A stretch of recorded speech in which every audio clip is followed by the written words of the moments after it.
The Tragedy of Othello. Shakespeare's Othello can be said to be a study of several psychological and social issues, such as domestic disharmony brought about by immense distrust and the negative impact of envy and deception and the exploitation that are rampant in society and can lead one to absolute ruin. The play begins with a conversation between Iago and Roderigo, a rich Venetian, from which the audience gets to know about the marriage of Othello and Desdemona, which occurred without the consent of Desdemona's father Brabantio, a senator of Venice. Iago's hatred for Othello, who passed him over for the rank of lieutenant in favor of Michael Cassio, is also revealed in the conversation. In his fury, Brabantio accused Othello of using witchcraft to influence Desdemona, and the Black General was summoned to appear before the Duke and the Senate to clarify and explain his conduct. There, Othello humbly and honestly stated that the only trick that he had used to win Desdemona's heart was the art of storytelling.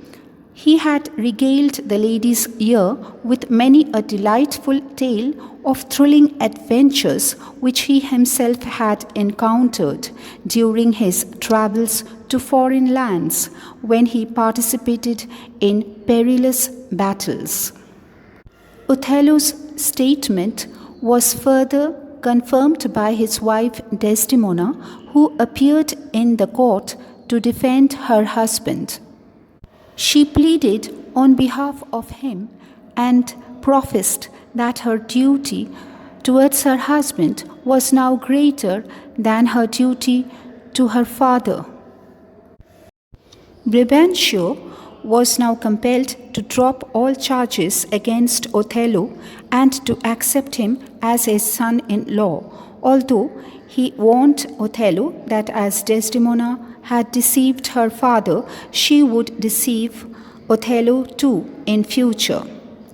At the Duke's command, Othello departed for the island of Cyprus to defend it against an impending attack by the Turks. Desdemona accompanied him too. However, a direct confrontation with the enemy army was averted as the Turkish fleet got wrecked in a tempest. To rejoice the victory, or rather the safety of Cyprus from enemy attack, celebrations were held, and Cassio, a young, handsome, and pleasant-mannered soldier, was entrusted with the responsibility of keeping guard and maintaining order and discipline on the night of feasting and revelry. Othello had given him the charge to see to it that the soldiers did not indulge in excessive drinking, nor become engaged in brawls or fights. Iago, the cunning schemer, contrived to cause a rift between Othello and Cassio.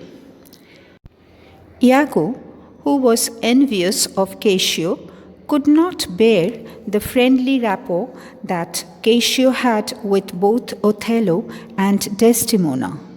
So Iago plotted to lower Cassio's esteem in Othello's eyes by coaxing Cassio to drink so much that the fellow became inebriated, and he then inardently started praising Desdemona's elegant beauty. Soon, the intoxicated Cassio became engaged in a scuffle with Montano, an officer. Iago was eagerly waiting for this very moment.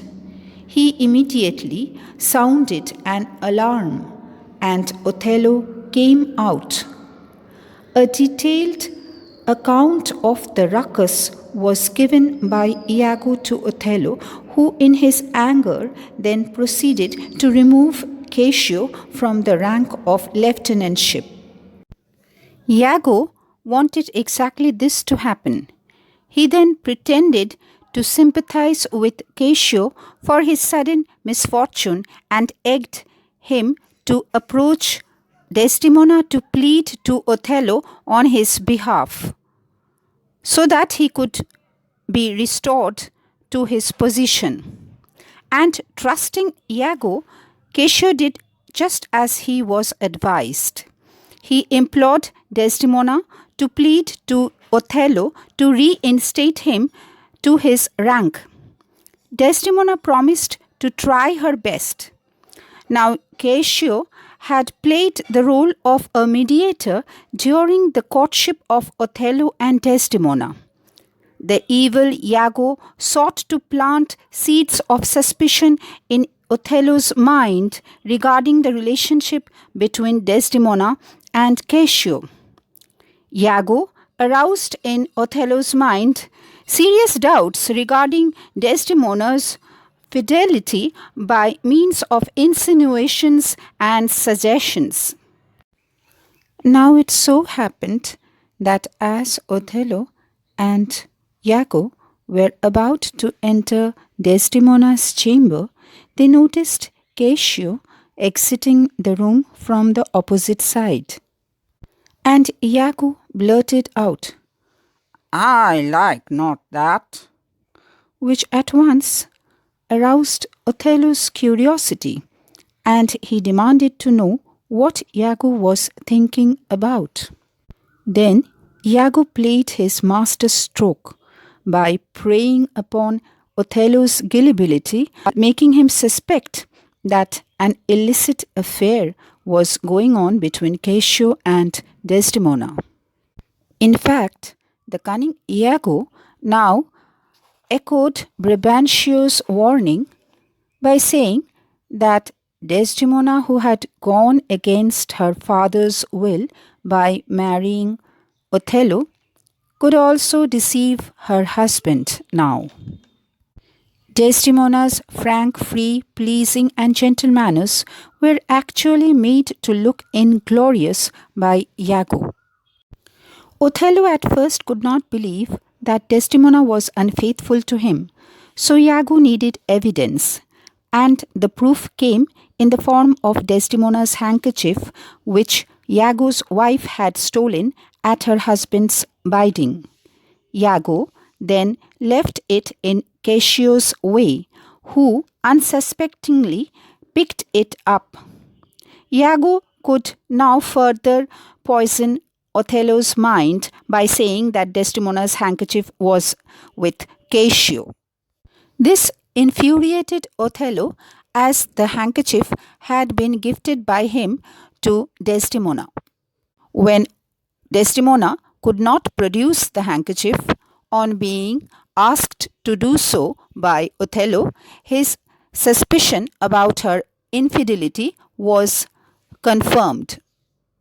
He now decided to kill her. When Othello accused Desdemona of being unfaithful and of being like a weed that looked fair and smelled sweet, she was stunned. Yet the gentle lady made no great complaint. She simply wished to sleep and retired to bed. Othello entered the bedchamber, his mind filled with dark thoughts, for he was resolved she should live no more, else she would betray more men. Here is the speech uttered by Othello. "It is the cause, my soul. Let me not name it to you, you chaste stars. It is the cause. Yet I'll not shed her blood, nor scar that whiter skin of hers than snow. and smooth as monumental alabaster.